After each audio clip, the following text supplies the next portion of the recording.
Hi guys, sorry to interrupt your viewing, but please subscribe to the channel and like this video.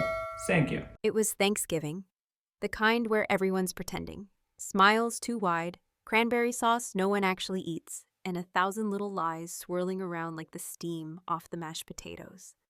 I was standing at the edge of the dining room just watching it all. My sister Melanie pouring wine like she was hosting a damn gala.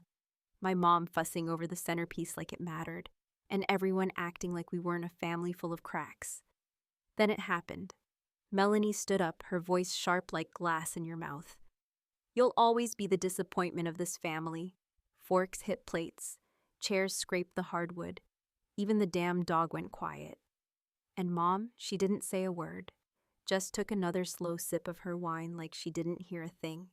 So I stood up too, calm, not mad, not even surprised. I reached under the table, pulled out the gift bag I'd brought, and walked over to Melanie. I didn't raise my voice. I didn't cry. I just handed it to her and leaned in close. Open it slowly, I whispered. You ever had one of those moments where the air shifts, like the earth's holding its breath? That was the moment. But to understand why, you need to know what came before it. I'm not like Melanie. I never have been. She was the golden girl, the overachiever, the kid who brought home trophies and straight A's and got her name stitched on the back of her varsity jacket.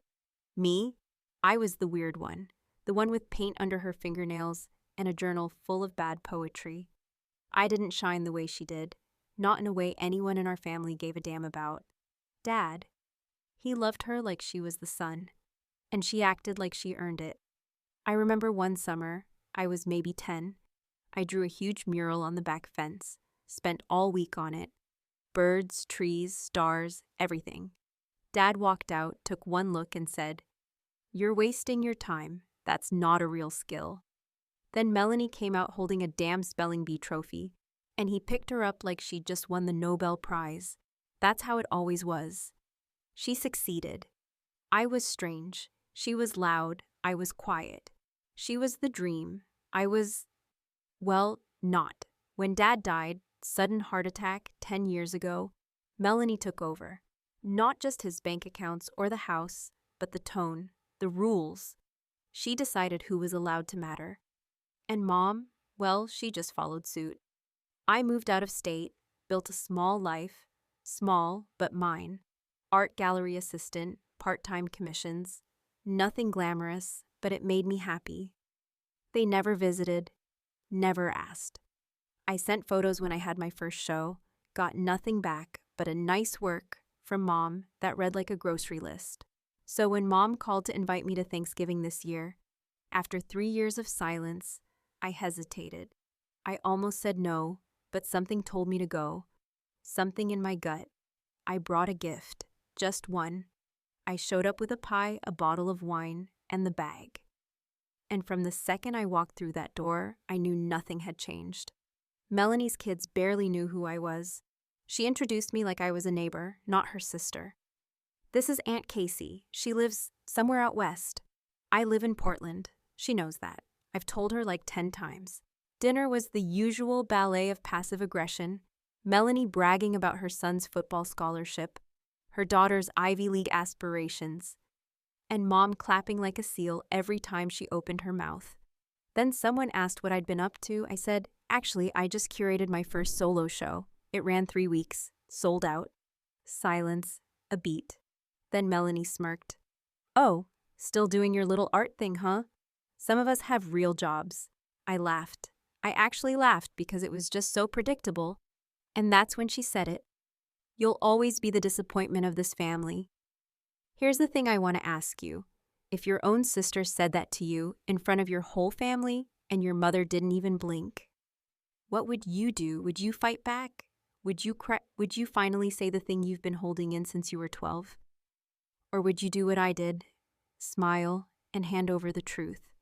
I watched Melanie untie the ribbon on that bag like it might bite her. Her hands were shaking before she even reached inside.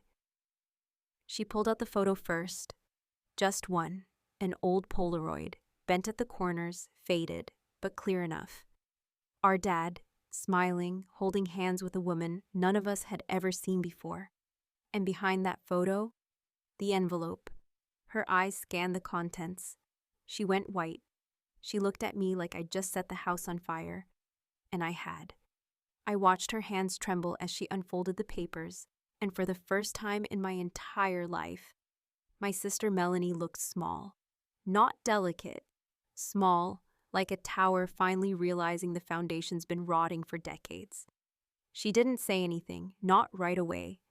Her fingers fluttered against the envelope like maybe, just maybe, if she didn't speak it aloud, it wouldn't be real. But I knew the second she saw the name on the DNA report.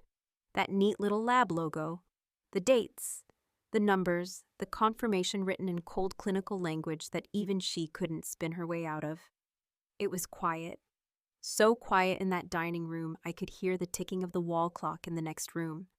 It was almost funny. The turkey still steaming, the gravy going cold, candles burning halfway down, and my mother's fork still halfway to her mouth. Nobody breathed. No one moved. It was like time had hit pause just long enough for Melanie's perfect world to tilt on its axis. She finally opened her mouth, and her voice came out like broken glass. "This is fake. You made this up." I shook my head slowly, and for once I didn't look away. I found Dad's letters, all of them, tucked in a shoebox, hidden under the attic floorboards in the old house. I almost didn't open it, but something told me to. I didn't smile, didn't gloat. I just stood there, honest, calm, ready. I heard someone whisper a prayer. I think it was Aunt Judith. Melanie snapped. "This is disgusting. You're sick.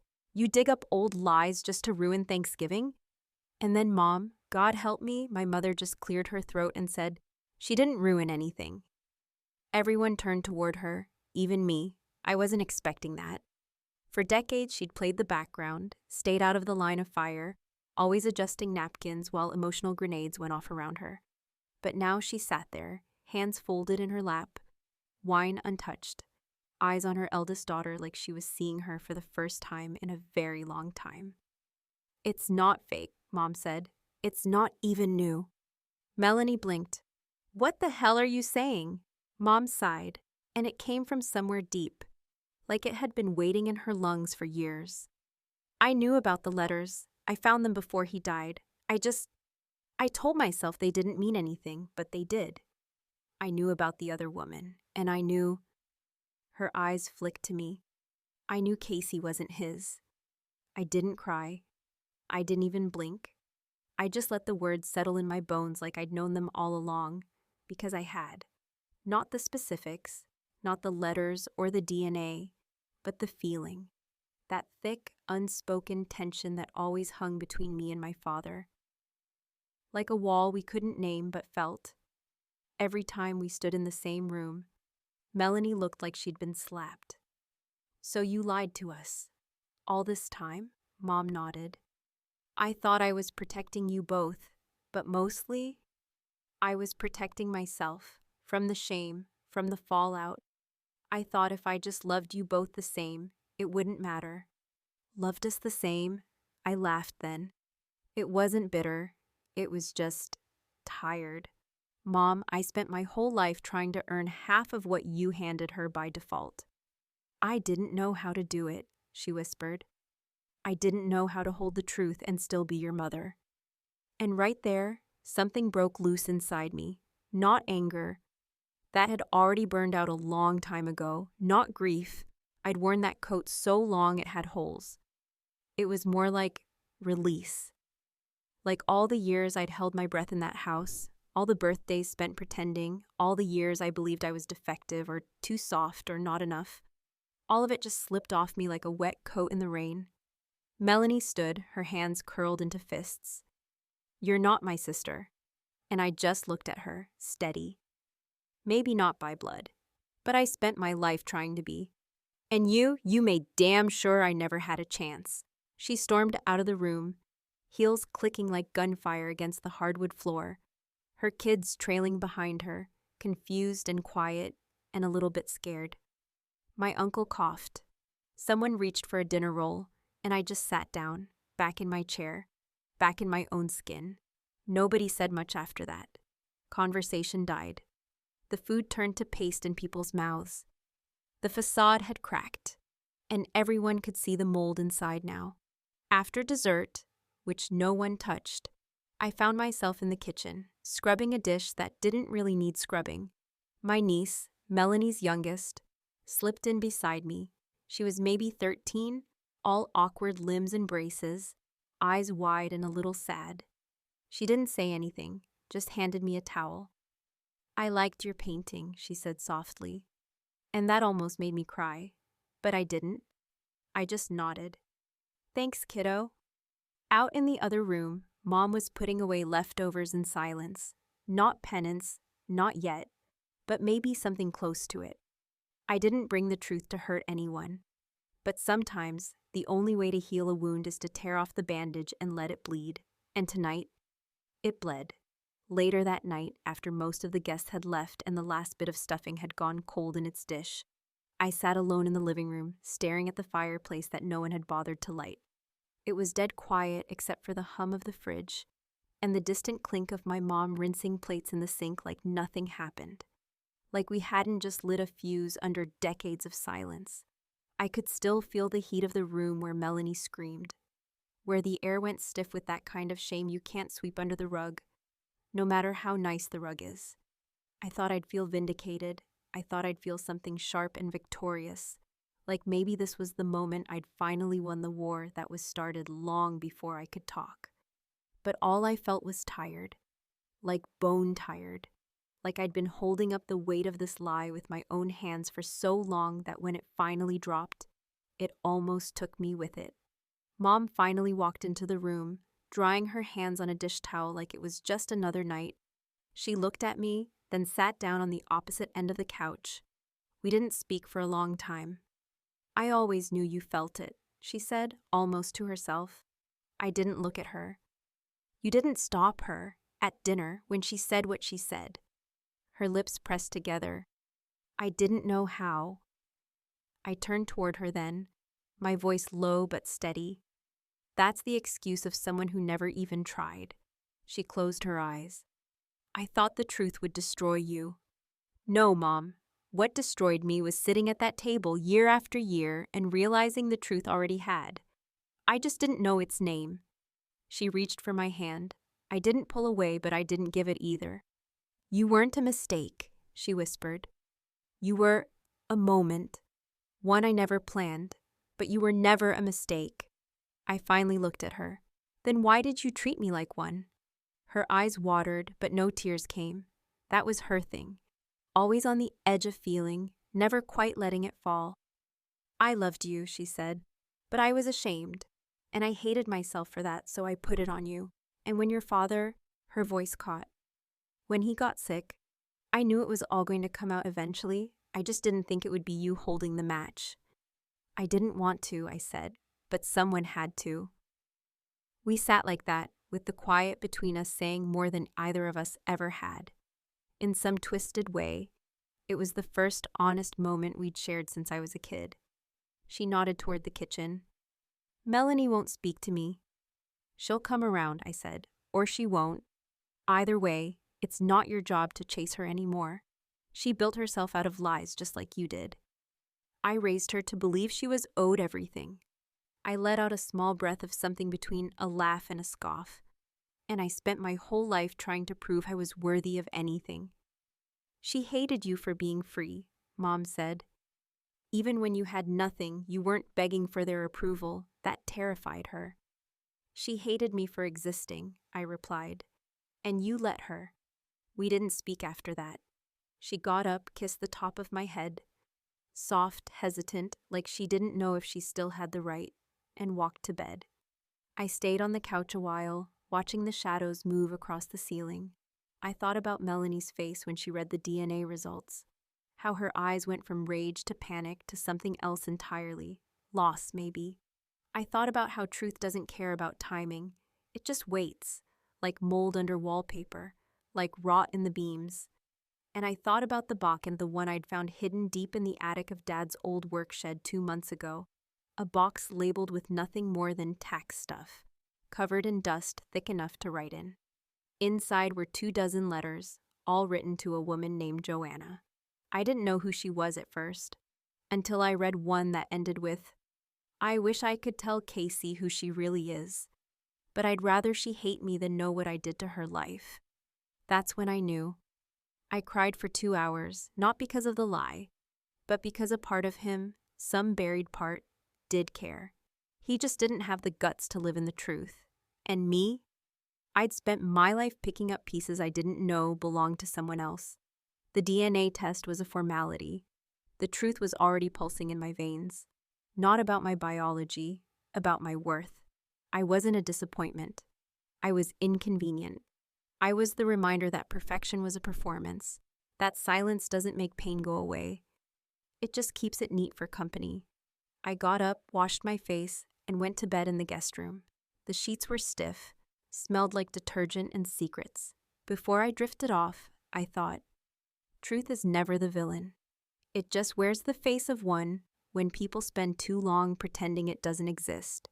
And sometimes it shows up in a gift bag, small, quiet, and ready to ruin dinner. The next morning smelled like burned toast and old grief. Sunlight was crawling in through the blinds, hitting the table where half-drunk wine glasses still sat like artifacts of the night before. I woke early, not because I wanted to, but because my body had forgotten how to rest. That's what years of being the outsider does to you. You learn to wake before the noise starts. You learn to stay quiet before the fight begins. I walked into the kitchen and found Mom sitting in the same chair as the night before, wearing the same sweater, hair unbrushed, just holding a mug of coffee like it was the only thing anchoring her to the world. The air between us felt raw, not awkward, just exposed, like skin right after you pull off a bandage. "Did you sleep?" she asked. "Some," I lied. She looked down at her mug.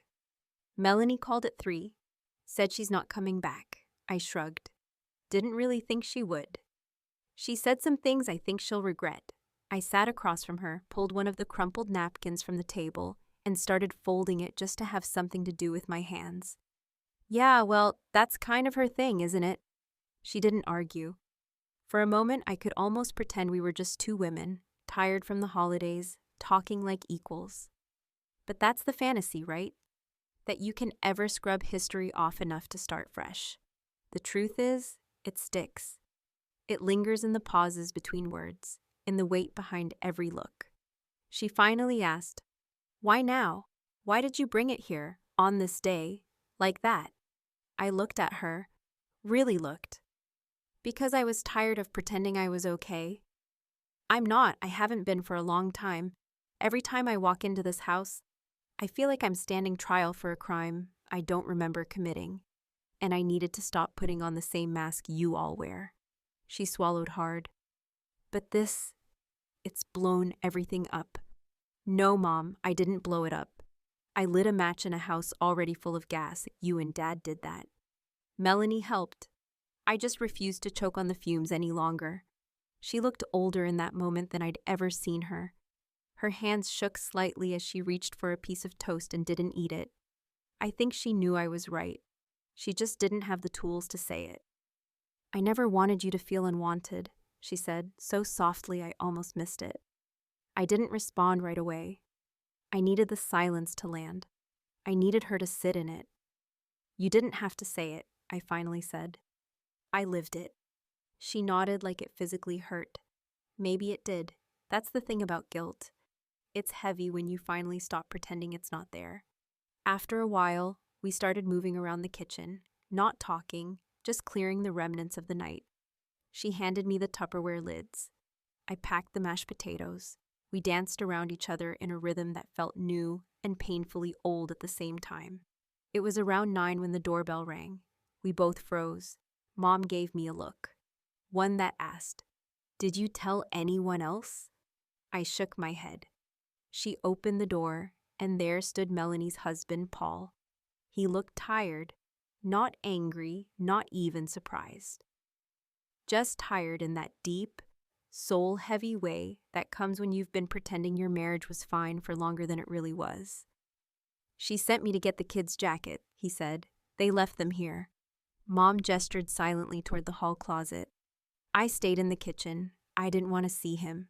I didn't want to see anyone who'd spent years watching me shrink and saying nothing. But he came in anyway, paused in the doorway. You were brave, he said, last night. I didn't answer. He added, She'll never forgive you. I smiled bitterly. That makes two of us. He stood there a moment longer, like he wanted to say more. Then he left, coats over his arm, eyes already somewhere else. Later that afternoon, I sat out back, wrapped in an old quilt I found in the linen closet, drinking the last cup of coffee in the pot. The backyard hadn't changed. Same brittle lawn, same broken swing hanging from the tree that used to belong to us both. I remembered Melanie pushing me off that swing once when I was 9, told me I was too fat and made for the ground. I cried. She laughed. Mom scolded her but never made her apologize. That was our childhood in one perfect little loop.